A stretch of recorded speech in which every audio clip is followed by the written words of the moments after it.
Hello everyone. आप सब कैसे हैं? मैं उम्मीद करता हूं कि बहुत अच्छे होंगे और अपनी पढ़ाई को बहुत अच्छे से कर रहे होंगे। मैं Akash Kumar Bhadana ICT virtual classroom में आपका बहुत बहुत स्वागत करता हूं मेरे प्यारे बच्चों। जैसा आपको पता है हमारी 12th क्लास है, इकोनॉमिक्स हम लोग देख रहे थे और समस्या साथ में हम लोग बात कर रहे थे। चैप्टर नंबर 4 हम लोग पढ़ रहे थे, आय का निर्धारण। तो कल हम बहुत सारी चीजों को आपका देख चुके थे। आय किसे कहते हैं, समग्र मांग किसे कहते हैं, पूर्ति किसे कहते हैं, और इसमें बहुत सारी चीजों को हमने आपका देख लिया था। क्लियर है मेरे प्यारे बच्चों? बाकी शेष जो से जुड़ी चीजें हैं उनको हम लोग आगे देखेंगे। तो आज अगर हम लोग आगे कंटिन्यू करते हैं, फिलहाल अगर किसी को डाउट है, कोई क्वेरी है, कोई क्वेश्चन है, तो मेरे प्यारे बच्चों आप मुझसे पूछ सकते हैं। नहीं तो हम चलते हैं सीधा डिजिटल बोर्ड पर। आप एक बार ध्यान दीजिए, कल हमने देखा था समग्र आपका पूर्ति एवं आपका परंपरावादी सिद्धांत केन्स का, इसको हम अंतिम रूप से देख रहे थे। क्लियर है? यहाँ तक किसी को डाउट, कोई क्वेरी, कोई भी ऐसी चीज जो आपको समझ ना आई हो मेरे प्यारे बच्चों, आप मुझसे पूछ सकते हैं। चलिए आगे बढ़ें। तो आज थोड़ा सा हम लोग इसमें आगे बढ़ रहे हैं। दोनों स्टेप हम लोग आपका देख चुके थे। फिलहाल आगे चलते हैं और एक नया इसमें स्टेप है उसको ध्यान देते हैं। और देखिए आज हम पढ़ेंगे आपका समग्र मांग का अर्थ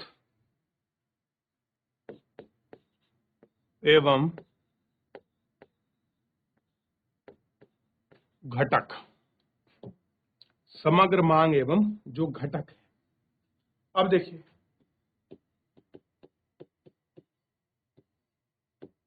समग्र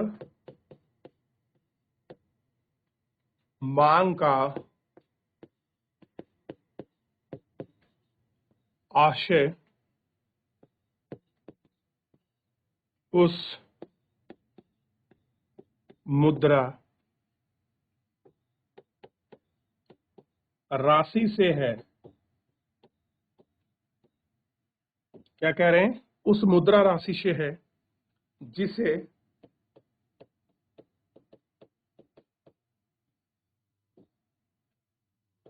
समस्त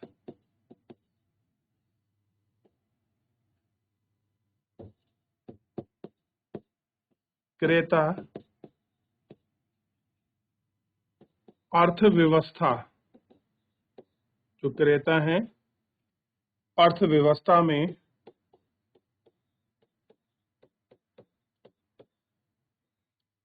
उत्पादित वस्तुओं और सेवाओं से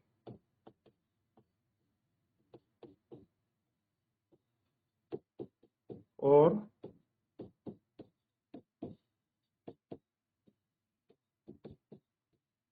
सेवाओं से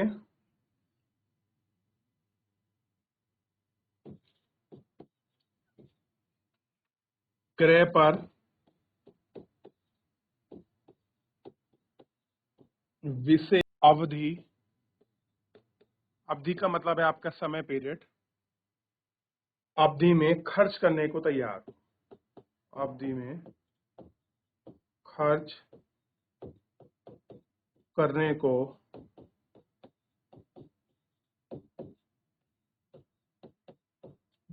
तैयार। देख लिया?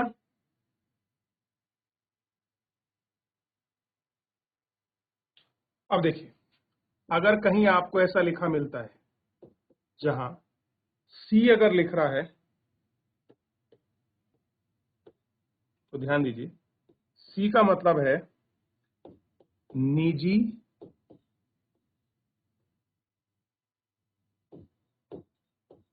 उपभोग मांग। कैसी है? निजी उपभोग मांग। पाई बराबर है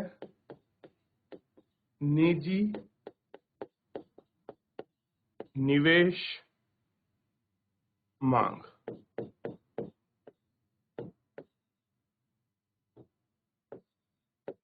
जी बराबर है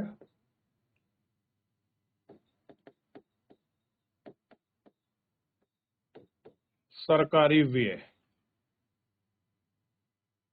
तो इस तरह से x - m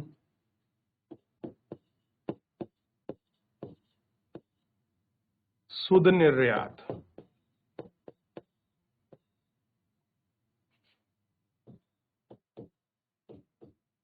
AD equal to C plus I plus G plus X minus G। दो क्षेत्र वाली अर्थव्यवस्था में, क्षेत्र वाली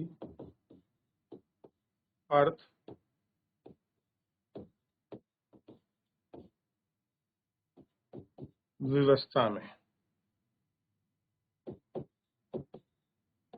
A2 equal to C plus I। ठीक, लिख लीजिए। देख लिया बच्चों? चलिए अगला पेज देखें, फिर हम लोग आगे बढ़ेंगे इस पर। हुआ बच्चों?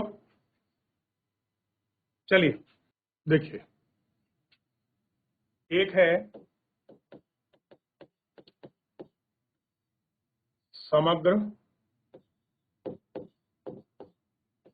पूर्ति और दूसरा है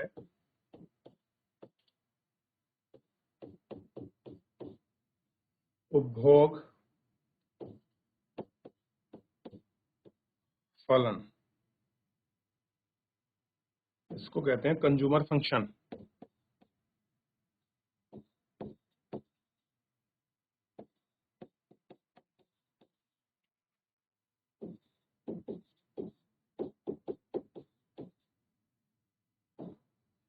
देखिए सबसे पहले ध्यान देखिए,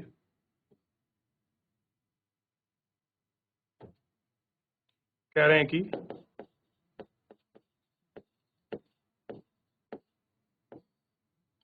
अर्थव्यवस्था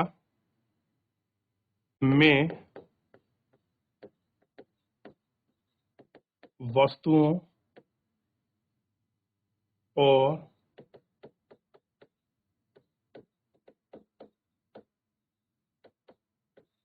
सेवाओं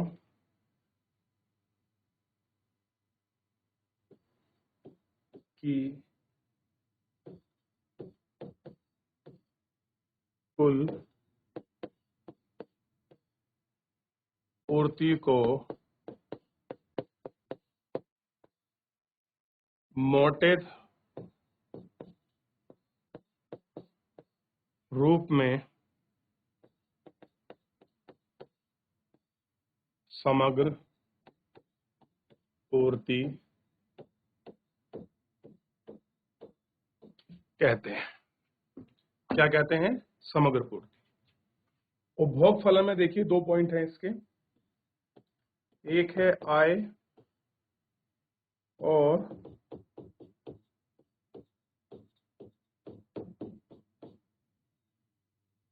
उपभोग के बीच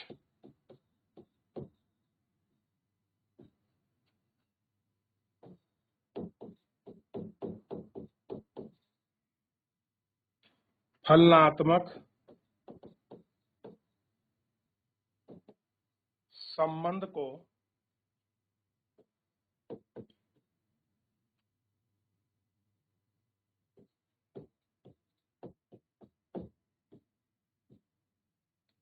उपयोग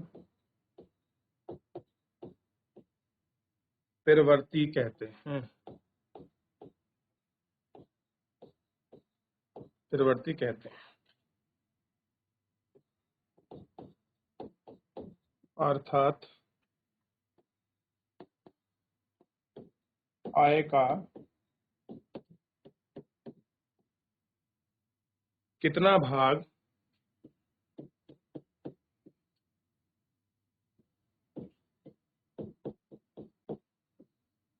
उपभोग वस्तुओं पर खर्च किया गया है, किया गया है। और आखिरी वजह था उपभोग फलन को हम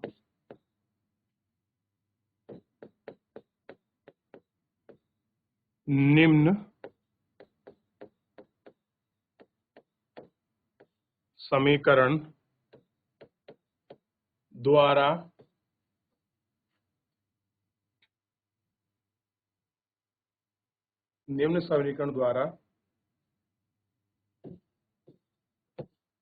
प्रकट करते हैं।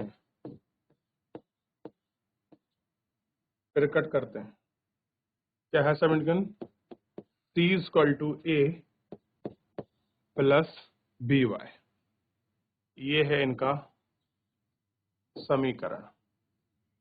उपभोग फलन को हम निम्न समीकरण से, तो अगर आपसे पूछ ले प्रोडक्शन कंज्यूमर फंक्शन क्या है, तो पूरी परिभाषा ना लिखकर वो सीधा C = A प्लस BY लिख सकता है। B मतलब बाय। क्लियर है? चलिए दोनों पेज को फिलहाल आप कॉपी करें, फिर आगे बढ़ते हैं। अब इसके बाद हम लोग आपका सेविंग फंक्शन देखेंगे, तो उसके बाद हम लोग औसत उपभोग प्रवृत्ति को पढ़ेंगे हर बार। फिर इसमें क्या है, जो भी इसके महत्वपूर्ण बिंदु हैं, इसके सूत्र हैं, उनको हम लोग आपका सॉल्यूशन करते चलेंगे। लास्ट पेज कॉपी करें आप।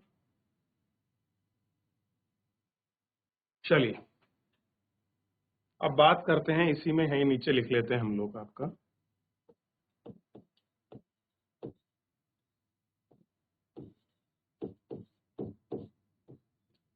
बचत फलन, सेविंग फंक्शन।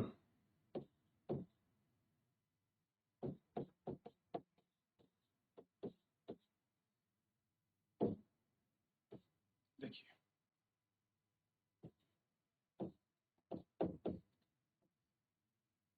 आय में से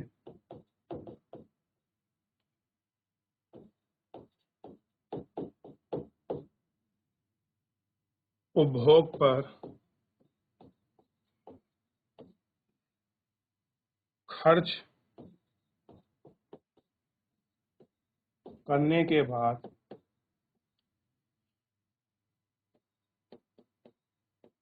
शेष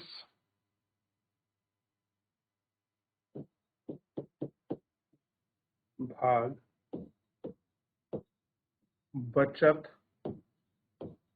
कहलाती है। जितना आपने पैसा खर्च कर लिया, उसके बाद जो आपके पास शेष रकम बची है, वो क्या है? आपकी बचत है, यानी कि सेविंग है, बचत कहलाती है। अगर आप इसको सूत्र के रूप में देखेंगे थोड़ा सा, तो सूत्र कुछ इस प्रकार से होगा।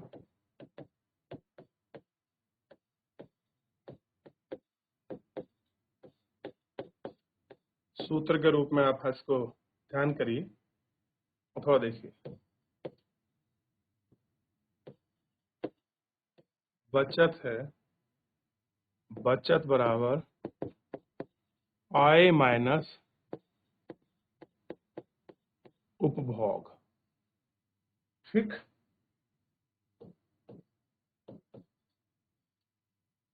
आय और बचत, आय और बचत में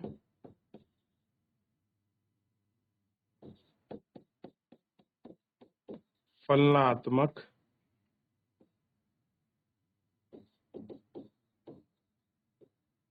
संबंध को बचत प्रवृत्ति या बचत फलन कहते हैं।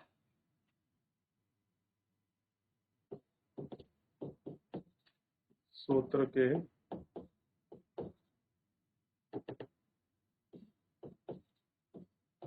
रूप में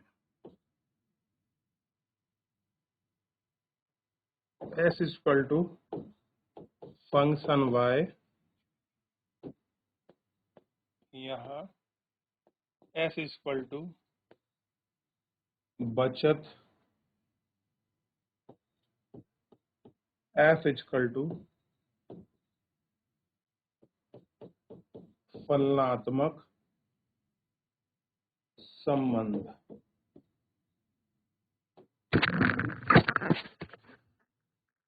क्या है? फलनात्मक संबंध। क्लियर है?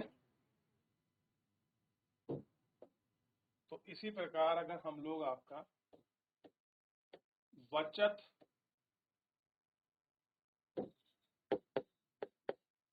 फलन का समीकरण देखते हैं। क्या देखते हैं? समीकरण।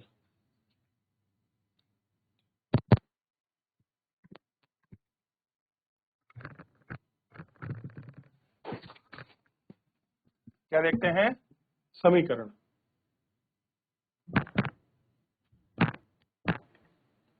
तो S equal to S bar plus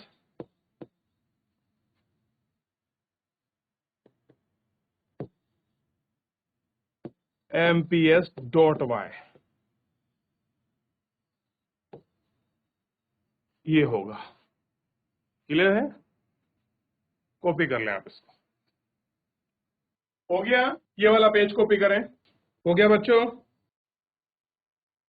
अगला है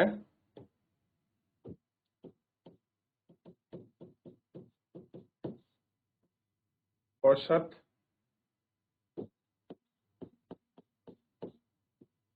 उपभोग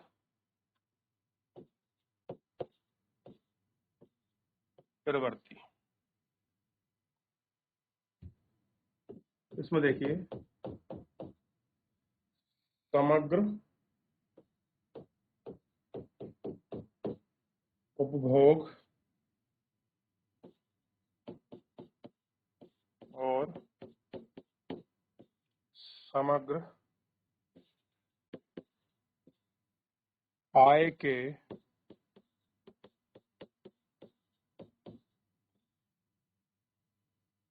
अनुपात की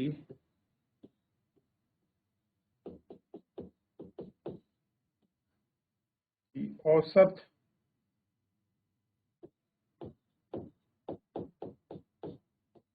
उपभोग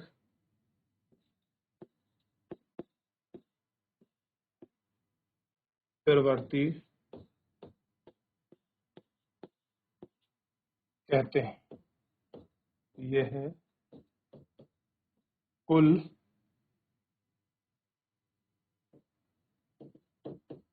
आय का वह भाग है जो